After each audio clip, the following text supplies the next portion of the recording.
Christo, l'artiste Christo m'invite à dîner parce qu'il sait que je ne mange pas tous les jours. Et je viens chez lui, on mange des pâtes parce qu'il mangeait ça tous les jours lui aussi.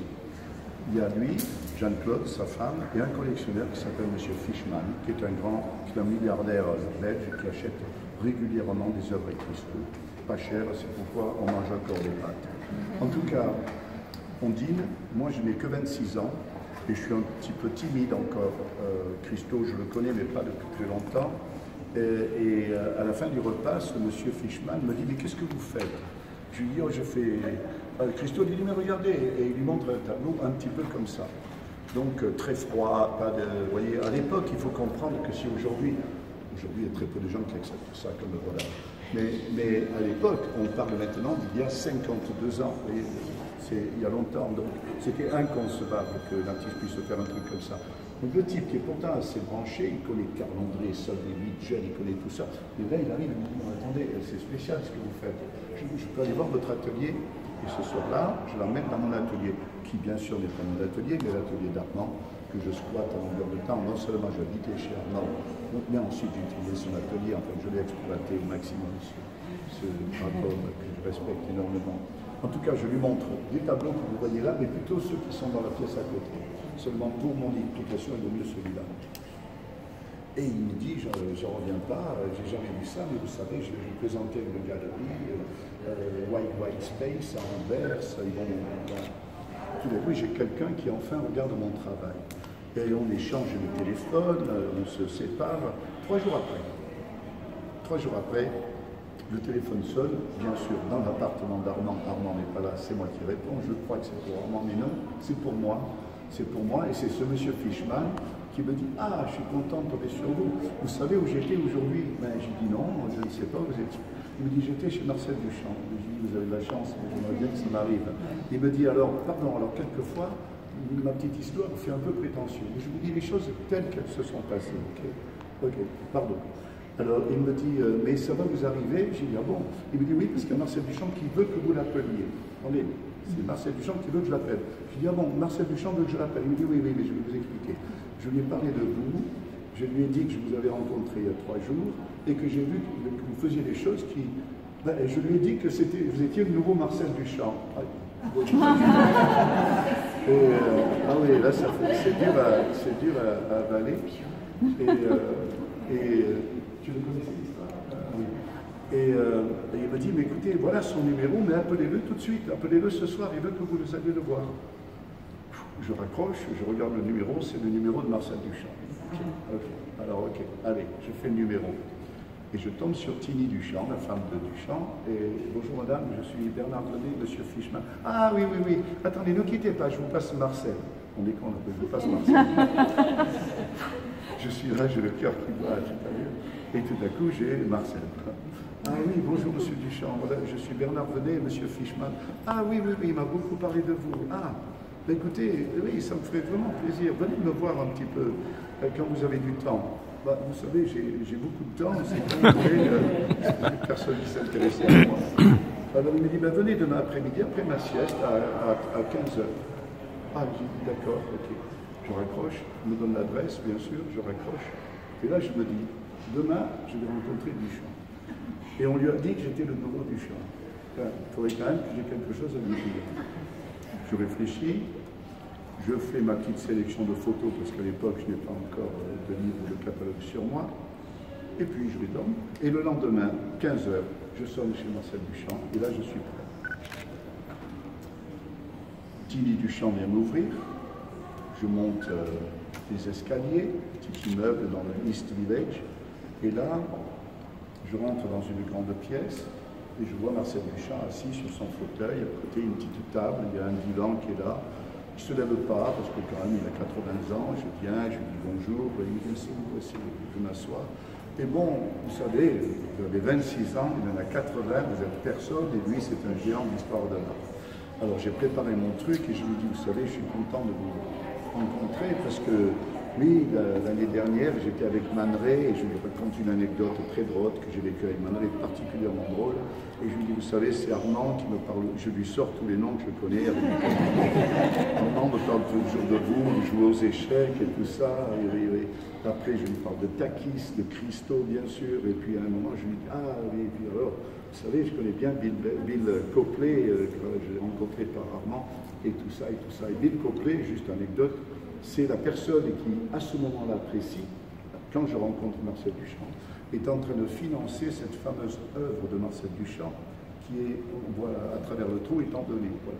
J'espère que je ne sors pas trop de la psychanalyse, mais c'est maintenant. Mais vous allez voir, non, mais vous allez voir les problèmes de l'artiste que vous avez devant vous, hein, pour arriver à expliquer à Marcel Duchamp qu'il est meilleur que lui. Je vais vous faire la démonstration tout de suite. Et alors, attendez, je prends un peu d'eau. Alors tout à coup, Duchamp me dit, mais montrez-moi un peu ce que vous faites. Alors je vous prends une enveloppe jaune comme ça. Je lui montre des photos et il me fait des compliments. Il trouve que c'est intéressant, que je fasse des choses qui soient tout à fait originales. Et alors on commence à avoir une petite conversation. Puis à un moment, je lui dis, oui, vous savez, moi ce qui m'intéresse chez vous, je n'ai jamais utilisé l'objet, je ne suis pas pour le ready-made, je respecte tout ça énormément, mais ce qui m'intéresse chez vous, c'est le fait que vous ayez toujours essayé d'aller dans des directions qui ne sont pas, disons, allez, pour le dire simplement, je veux dire à la mode, des choses qui sont acceptées comme œuvres d'art. Vous avez essayé de partir dans d'autres directions. Et je dis, moi c'est pareil, vous savez, ça n'est pas d'Art Forum ou Art in America, ni dans les musées, ni dans l'histoire de l'art, que je cherche ma source immédiate d'inspiration.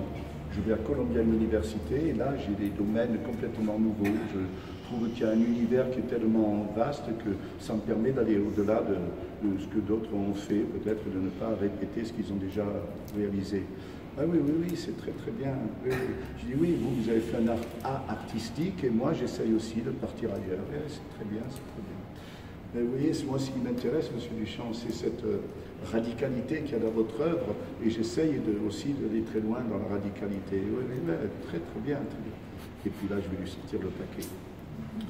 Je lui dis, si vous permettez, là ça faisait déjà 2h30 qu'on parlait, je suis resté 5 heures avec lui. Et je lui dis, si, puisqu'on se parle, pardon, vous voyez, avec beaucoup de liberté, comme ça, si vous voulez, je peux vous dire pourquoi mon travail est beaucoup plus libéré du passé de l'histoire de l'art que le vôtre, même avec le ready-made. Autrement dit, c'est beaucoup plus radical ce que je fais. Il me dit, dites-moi. Ah, je dis, c'est très très simple. Alors là, je me lance, j'ai mon truc, ma démonstration, elle est impeccable.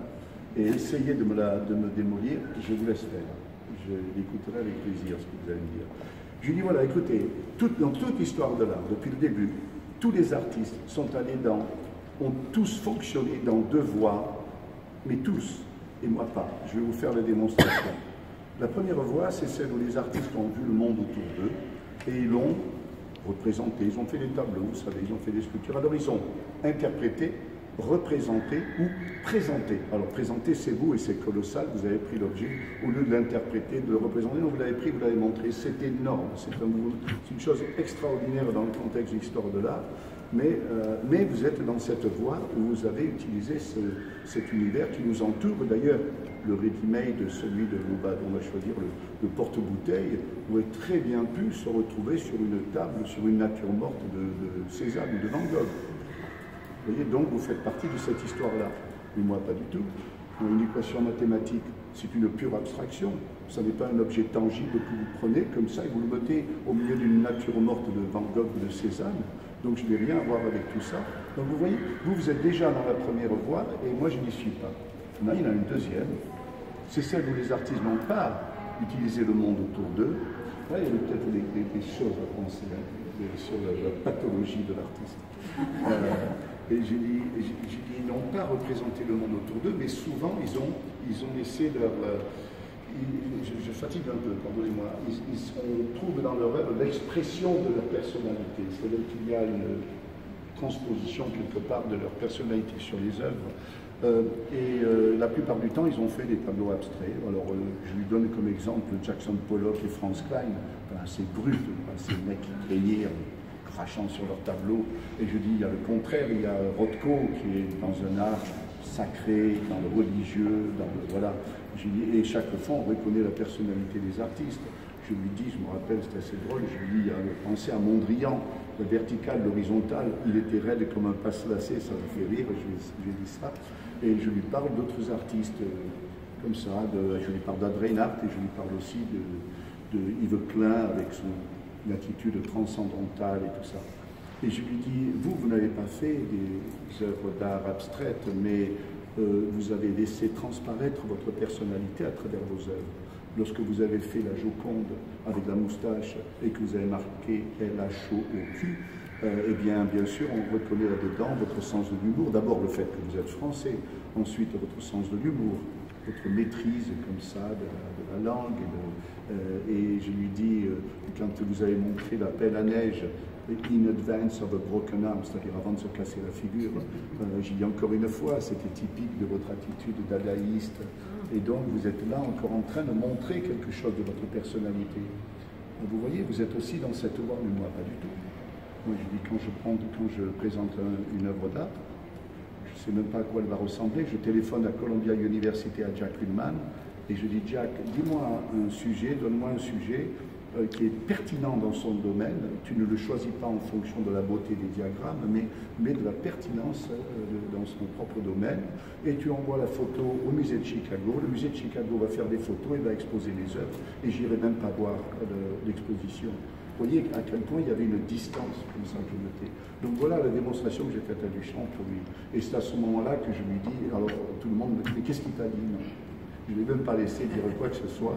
Et c'est là que je lui ai parlé de ses œuvres dématérialisées et qu'il m'a dit la vente de vin et les vins de... Il y avait du Duchamp à ce moment-là. Alors j'ai une Question très naïve, mais est-ce qu'il n'y a pas de représentation ce n'est pas une image qu'on voit derrière vous, ni image ni représentation. Alors, ce qu'on peut dire, c'est que si j'avais opté pour l'objectivité quelque part et montrer toujours quelque chose qui n'était pas de moi, bien entendu, c'est une décision subjective. Ça, il faut le reconnaître. Mais ça, j'ai essayé, je voulais tout simplement que le choix des œuvres ne soit pas mon choix. Et c'était déjà un pas. On avait ça avec John Cage, oui. Plutôt que par des mains, peut-être, de proximité. John Cage, je l'ai bien connu, il était à mon mariage avec Nurse Cunningham, mais non, très franchement, vraiment, aucun artiste n'avait d'influence sur ma manière de penser. Je ne crois pas que quelqu'un avant moi a eu cette attitude comme ça. Alors, il y avait eu un art qui était... Il y avait eu... Alors, on peut venir là-dessus. On le voit d'ailleurs dans une œuvre qui est là-bas, qui n'est pas une œuvre. Oui, on va y aller. Dans ce sens, Cage